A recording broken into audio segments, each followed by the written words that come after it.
오늘 저녁에 주시는 말씀은 시편 127편입니다. 시편 127편 1절에서 5절까지 말씀 함께 읽어보도록 하겠습니다. 시편 127편 1절에서 5절까지입니다. 여호와께서 집을 세우지 아니하시면 세우는 자의 수고가 헛되며 여호와께서 성을 지키지 아니하시면 파수꾼의 깨어 있음이 헛되도다. 너희가 일찍이 일어나고 늦게 누우며 수고의 떡을 먹음이 헛되도다. 그러므로 여호와께서 그의 사랑하시는 자에게는 잠을 주시는도다. 보라, 자식들은 여호와의 기업이요 태의 열매는 그의 상급이로다. 젊은 자의 자식은 장사의 수중의 화살 같으니 이것이 그의 화살통에 가득한 자는 복되도다. 그들이 성문에서 그들의 원수와 담판할 때에 수치를 당하지 아니하리로다. 아멘. 2절에 수고의 떡이라는 말이 나옵니다. 그거는 체제와 상관없이 이데올로기 체제가 여러 개 있잖아요. 자본주의, 사회주의, 공산주의. 근데 이 체제와 상관없이 인간 사회의 일상을 그대로 반영한 말이에요. 수고의 떡. 여기 나오는 이 수고는 1절의 수고하고 다릅니다. 1절의 수고는 노동이에요. 말 그대로 레이버. 그런데 2절의 이 수고는 히브리어로 다른 단어를 사용했는데 굉장히 고통스럽고 슬프고 불안한 수고를 얘기하는 거예요. 그래서 anxious toil이라고 번역이 되어 있습니다. 그러니까 일하면서도 굉장히 걱정되는 상태. 이거를 수고, 2절의 수고라는 말로 나타난 거고, 그렇게 수고해서 얻는 것을 지금 수고의 떡이라고 얘기를 하고 있어요. 그렇다는 거는 왜 이 사람이 일찍 일어나고 늦게 누울까요? 이게 부지런함이 아닙니다. 이걸 부지런함으로 볼 수가 없고 그거는 불안해서 그런 거예요. 삶에 불안해서 현실이 불확실하기 때문에 어떻게 몸들 바를 모르는 거예요. 일찍 일어나고 늦게 누워야 되는 거예요. 그렇게 해서 얻은 떡이 도대체 몸에 활력을 주겠습니까? 나눔은 상상도 못할 뿐만 아니라 이러한 수고의 떡을 먹음이 헛되도다 그랬어요. 헛되도다. 왜 헛되겠어요? 그게 결과만 헛된 것이 아니고 그게 몸에 영향도 안 돼요. 그런 떡을 먹으면. 그런 떡으로는 집이 세워지지 않습니다. 그리고 해도 수고의 끝이 안 보여요. 인생의 끝이 안 보이는 것과도 같습니다. 끝도 없는 노동. 그리고 내일을 생각하면 막 사망의 그늘이 덮여갖고 마음이 2배, 3배로 더 무거워지는 이러한 모습을 다 담은 것이 바로 이 수고의 떡이에요. 도대체 이렇게 된 근본 원인이 어디에 있는 것일까? 에스겔서에 하나님이 이런 말씀을 하셨습니다. 에스겔 4장 16절인데 제가 읽어드립니다. 또 내게 이르시되 인자야 내가 하나님이에요. 내가 예루살렘에서 의뢰하는 양식을 끊으리니 백성이 근심 중에 떡을 달아 먹고 두려워 떨며 물을 되어 마시다가 떡과 물이 부족하여 피차에 두려워하며 떨며 그 죄악 중에서 쇠폐하리라. 똑같은 수고의 떡을 먹는 그 모습을 그려내는데 원인이 어디 있었어요? 하나님이 예루살렘에서 의뢰하는 양식을 끊었다. 하나님이 양식을 끊으면 근심의 떡이 매일의 양식이 된다. 하나님이 끊은 것이 저주거든요. 사람들은 그러한 현실이 땅의 현실인데 왜 땅이 하나님께 저주를 받았기 때문에 땅은 저주받은 환경인데 그러한 것을 모르고 자기 꿈을 이루겠다고 세상으로 가요. 믿는 사람들도 거기서 뭔가 돈도 벌고 꿈도 이루고 양식을 많이 얻으려고 그 세상으로 나아갑니다. 그런데 땅이 어떤 곳이라고요? 하나님이 양식을 끊어놓은 곳이다. 창세기 3장 17절이 이렇게 얘기했죠. 땅은 너로 말미암아 저주를 받고 너는 내 평생에 수고하여야 그 소산을 먹으리라. 그 땅이 저주를 받았다는 것은 상대적으로 하나님이 하늘의 문을 닫았다. 그런 뜻이에요. 비가 제때에 내려야 되는데 제때에 공급이 안 되고 또 땅의 영양분이 제때에 공급이 돼야 되는데 땅은 메마르고 또 어떨 때는 막 홍수가 나서 넘쳐버리고 자 그런데 한 가지 의문이 듭니다.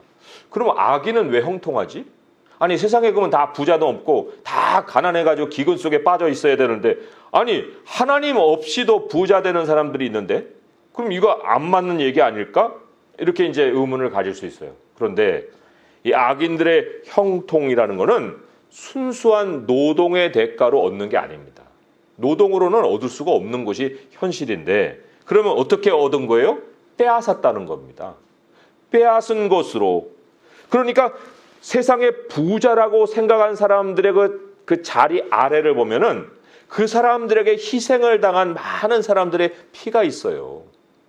그걸 우리는 생각해야 됩니다. 잠언 1장부터 하나님은 그 악인의 형통의 문제를 다루는데 그런데 그 형통의 문제를 긍정으로 다루는 것이 아니에요. 이렇게 기록하고 있어요. 잠언 1장 13절 14절에 보면 우리가 온갖 보화를 얻으며 빼앗은 것으로 우리 집을 채우리니 너는 우리와 함께 제비를 뽑고 우리와 함께 전대 하나만 두자. 이게 악인들이 형통하게 하기 위해서 빼앗기 위해서 만들어 놓은 시스템이 전대 하나예요. 그게 뭐냐면 시스템입니다. 그 시스템을 통해서 자기들이 얻고자 하는 것을 빼앗는 거예요. 사람을 시스템 속에 집어넣습니다.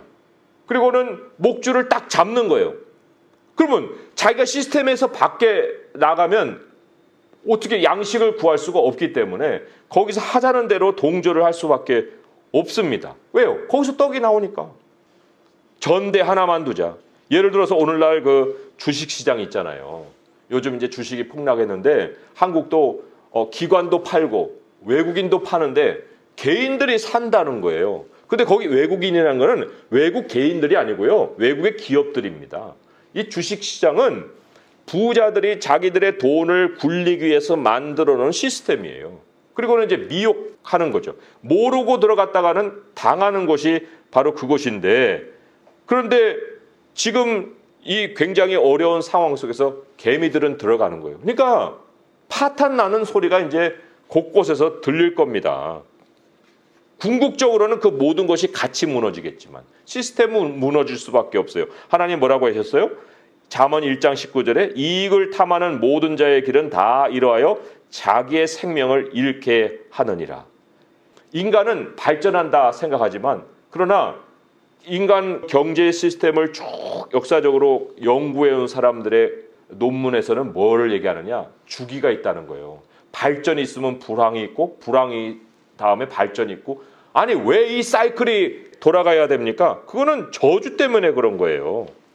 현실의 기본이 저주이기 때문에 악인들이 빼앗았다가도 저주의 땅에서 다 잃어버리고 다시 또 모으려고 했다가도 다 자기를 떠나버리고 그러니까 하나님이 주시는 복이 아닌 이상 쌓였다 하는 것은 저주가 쌓이는 거고 한순간에 와르르 무너지게 돼 있다는 겁니다.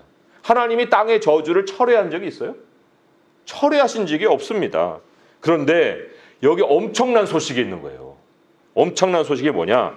하나님이 아브라함에게 이런 언약을 주셨습니다. 내가 창세기 12장 2절인데 내가 너로 큰 민족을 이루고 내게 복을 주어 내 이름을 창대케 하리니 너는 복이 될지라. 너를 축복하는 자에게는 내가 복을 내리고 너를 저주하는 자에게는 내가 저주하리니 땅의 모든 족속이 너로 말미암아 복을 얻을 것이라. 하나님이 땅에다가 다시 복을 환원시켜 준 것이 아니고 아브라함이 복이 되게 하셨어요.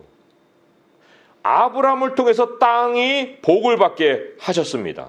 저주의 현실은 그대로인데 복의 문이 하나님의 백성을 통해서 열리게 하셨다는 겁니다.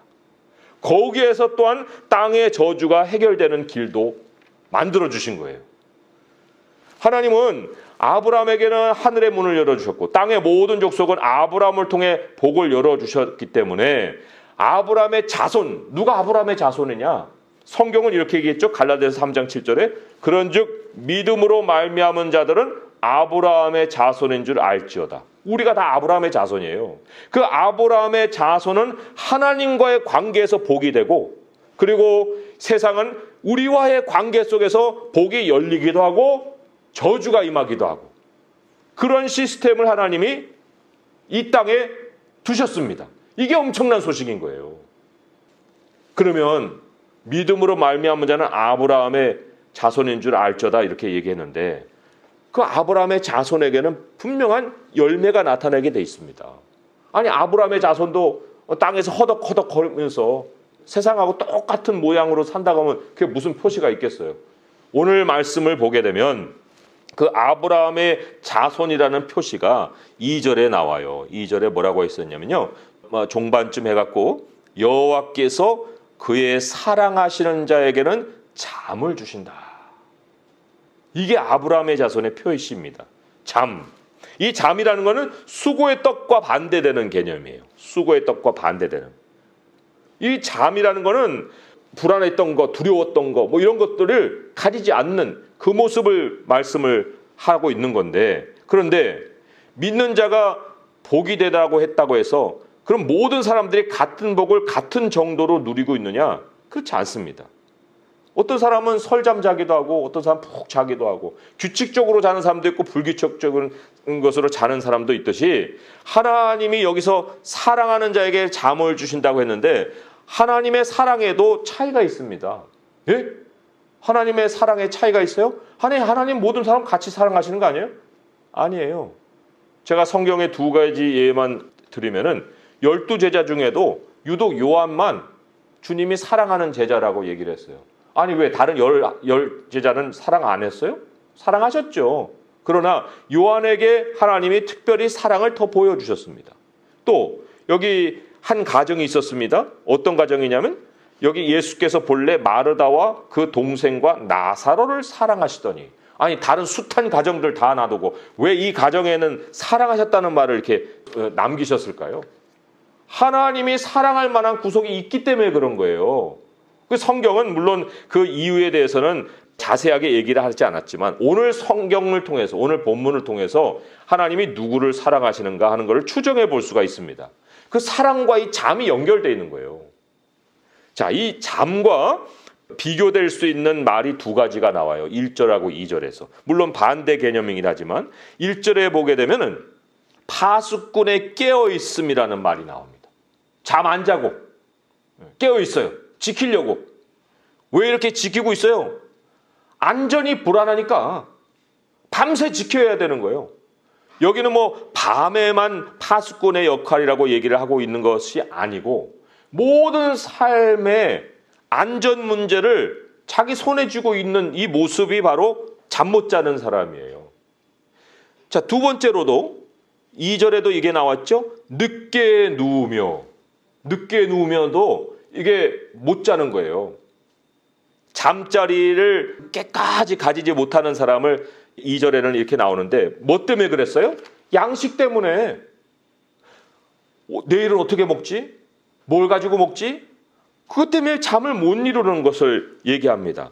그런데 하나님이 사랑을 온팡 쏟아주시는 사람이 누구냐? 이 2가지를 완전히 하나님께 맡겨버리고 사는 사람이에요. 무엇을 맡겨요? 안전을 맡기고 양식을 맡긴다는 겁니다. 하나님이 그래서 그 사람에게 잠을 푹 주시는 거예요. 그 사람이 자기 삶의 안전과 양식에 대해서 확신을 가지니까 하나님 다 해주신다고 확신을 갖고 있는데 베드로전서 5장 7절의 말씀이 이렇죠. 너희 염려를 다 주께 맡기라. 이는 그가 너희를 돌보심이라. 이 맡기라는 건 던져버리라 그런 얘기입니다. 그 얘기는 다른 말로 하면은 이 사람은 아이로 돌아간 거예요. 아이, 가정에서 집 누가 지켜요? 밤에. 애가 무슨 창 들고 밖에서 보쳤습니까? 그리고 아버지 어머니는 안에서 자요? 아니에요. 애는 자고 싶을 때 자고 일어나고 싶을 때 일어나는 거예요. 집은 아빠 엄마가 지키는 거예요. 양식은 어떻습니까? 때 되면 먹을 거 누가 줘요? 아빠 엄마가 주지요. 아이는 그냥 때 되면 먹으면 되는 거예요. 이 모습이 바로 우리에게 하나님이 기대하시는 모습이라는 겁니다. 하나님 아빠를 믿고 자는 거예요. 하나님 아빠를 믿고 나의 끼니대로 하나님이 양식 줄 것을 믿는 거예요. 그러한 사람을 자는 모습조차 하나님이 굉장히 보람있게 느끼고 사랑스럽게 느끼시는 겁니다. 수고라는 거는요, 떡에 기울이는 게 아니에요. 떡 문제는 이방인이 구하는 것이라고 했습니다. 하나님이 다 그거를 해결해 주시고도 잠을 주시면서 야, 너 내일 이제 일어나면은 해야 할 일이 있어. 하나님이 오히려 힘쓰게 하시는 일을 위해서 또 잠을 주시는 거거든요. 안전하게 해주시고 양식도 채워주시는 건데 그게 뭐냐? 정작 하나님의 백성이 쏟아부어야 될 그 수고의 그 터가 무엇이냐? 그것은 믿음의 자녀를 키우는 것이다. 신앙의 다음 세대를 세우는 것이다 하는 겁니다. 언뜻 보면은 왜 갑자기 자녀 얘기가 나왔을까 싶은 시편이에요. 그렇지만 이 자녀들을 하나님이 여기에 내세우신 것은 부모 세대가 싸워야 될 그 전투장과 부모 세대가 갖는 전투력이 자식들에게 있다. 5절에 이렇게 나오죠. 젊은 자의 자식은 장사의 수중에 화살 같다. 이게 전투력이거든요. 그리고 이것이 그의 화살통에 가득한 자는 복되도다 그랬는데 여기에 이 왜 자식들이 복된 사람들인가 하는 것을 우리는 다른 어떤 이유에서 찾는 것이 아니라 그들이 또한 복이기 때문에 그래요. 하나님이 누구를 복으로 삼았어요? 사람을, 그냥 사람이 아니고 하나님의 사람을 복으로 삼았기 때문에 그렇습니다. 사탄의 이 전투 전략 1호가 뭐냐면 어린 세대를 죽이는 거예요. 예수님도 태어나시자마자 죽이려고 들었잖아요. 그 예수님이 피난을 가시고 다른 어린아이들이 다 죽었어요. 그 예수님을 위한 희생이었죠. 그런데 그게 그때만 일어나는 일이 아니라 오늘날에도 어린 세대, 청년 세대를 죽이려는 것이 사탄의 전투 전략 1호입니다. 믿음의 자녀를 다 죽여버리려고 하는 거예요. 그런데 우리 하나님의 사람이 그걸 안다면 우리들의 이 전투 무기를 지켜야 되잖아요. 전투는 돈으로 하는 게 아니고 복으로 하는 거예요. 복으로. 돈 싸가지고 세상에서 이길 수 있는 것이 많은 것 같지만 하나님이 우리에게 주신 바 다음 세대를 가지고 싸우는 사람을 못 이깁니다. 우리의 전투력이 바로 이 복에 있기 때문에 사이즈가 커봐야 소용없어요. 돈이 많아봐야 소용이 없다는 거예요. 신앙의 자녀가 복입니다. 바벨탑은요 공식이 있습니다. 바벨탑은 높이 올리면 올릴수록 하나님이 가만히 지켜봤다가 윗대가리를 잘라버린다고요. 무너뜨린다고요. 흩어버리십니다. 그게 바벨탑의 공식이에요. 악인의 형통이 계속될 수 없는 이유가 바로 바벨탑의 무너지는 공식을 따르기 때문에 그렇습니다. 하늘로 올라간다고 그래서 거기서 문이 열립니까? 하늘의 문을 사람이 어떻게 열어요? 못 엽니다. 그들에게는 저주가 현실이에요. 그런데 복은 요란한 게 아닙니다. 복은 사이즈가 아니에요. 복은 끈질기게 지속적입니다. 끈질기게 지속적이다는 건 뭐냐면 세대에서 세대로 이어진다는 거예요. 돈은 기업으로 주고 자식이 망해먹을 수 있는데 복은 사람이 사람을 키우는 거기 때문에 절대적으로 끊어지지 않고 끈질기게 이어져 내려갑니다. 복을 빼앗지 못해요. 왜요? 사람이 복인데 사람을 어떻게 죽이지 않는 이상 그 사람에게서 복을 빼앗아서 가겠습니까? 사람을 죽인다 한들 그러면 모든 복이 날아갑니까? 아니에요. 하나님이 이 땅에 태어나게 하시는 하나님의 사람이 있는 이상 하나님이 주시는 복은 계속 되는 거예요. 그래서 세상에서 우리가 세상 방식으로 자식을 키우잖아요. 그러면 자식도 이제 나가서 어떤 일을 하겠습니까? 수고의 떡을 위해서 일을 하겠죠. 그러면 수고의 떡을 얻으면 부모에게 나눠줄 것 같아요? 밤새 고민하고 그 다음에는 어떻게 먹을까 하고 있는 그러한 머리를 가지고 무슨 누구를 나눠주고 부모라고 해서 무슨 용돈을 주고 그러겠습니까? 그런 일이 없어요. 그런데 신앙의 자녀는 부모도 복이고 자녀도 복인 거예요. 부모와 자녀가 서로 나눔이 있는 삶을 하나님은 허락을 하십니다. 그러니까 여기에 그 화살통에 자식이 가득한 자는 복되도다 그랬잖아요. 수치를 당하지 않는 삶을 살게 된다고 말씀을 하고 있습니다. 우리 그래서 하나님이 우리에게 약속하신 것에 대해서 그리고 그런 거에 대해서는 구하지 말아라 하신 거에 대해서 우리는 딱 맡기고 양식과 안전이라고 말씀드렸죠. 그리고 우리가 힘써야 될 다음 세대에 대한 사역, 여기에 우리의 모든 노력과 삶의 수고를 기울여야 합니다. 나의 혈육의 자녀는 물론이거니와 하나님이 나에게 맡겨주신 어떤 청년이 있고 어린아이가 있으면 그 아이를 돌보는 모든 삶에 하나님이 나를 통해서 복이 전달되게 해주시는 거예요. 하나님은 나중에 우리에게 물으실 겁니다. 너는 얼마만큼이나 세상에 복이 되고 왔니? 물어보실 거예요. 왜요? 아니, 세상 저주의 현실에서 우리만 복이었는데 너는 복을 얼마나 나누고 왔니? 할 때 우리가 하나님 앞에 정말 자랑스럽게 얘기할 수 있는 그 말은, 하나님, 제가 이 자녀도 키워놨고요, 이 자녀에게도 먹을 걸 주었고요, 이 자녀도 건강하게 자라도록 힘썼어요. 그렇게 대답할 수가 있는 것이 바로 수치를 당하지 않는 답이라 하는 것입니다. 우리 그래서 오늘 이 시대에 정말 탁월한 전투력을 가지고 살아갈 수 있는 길을 열어주신 하나님께 감사하고, 우리가 아브라함의 자손인 것을 생각하고 절대로 우리의 형편 때문에 무너지는 일이 없고, 우리를 통해서 다른 사람이 복받을 것을 생각하고 그 사람들을 축복하고 다니는 곳마다 당당하게, 그리고 하나님의 영광을 위해서, 그리고 다음 세대를 위해서 수고하고 싸울 수 있는 성도 될 수 있기를 주님의 이름으로 축원드립니다. 기도하겠습니다. 하나님 아버지, 감사합니다. 우리가 무엇을 어떻게 하고 살아야 할까 매번 고민하는데 하나님이 오늘 분명하게 답을 주셨습니다. 우리가 하나님의 백성들, 신앙으로 자라 올라오는 어린아이들, 청년들, 그들에게 무엇이라도 유익이 되고 무엇이라도 신앙을 전수할 수 있는 일을 하는 것, 그것이 우리가 복된 삶을 지속하는 것이고 다른 사람에게 복을 전하는 일임을 깨닫습니다. 아버지 하나님, 안전과 양식을 온전히 하나님께 맡깁니다.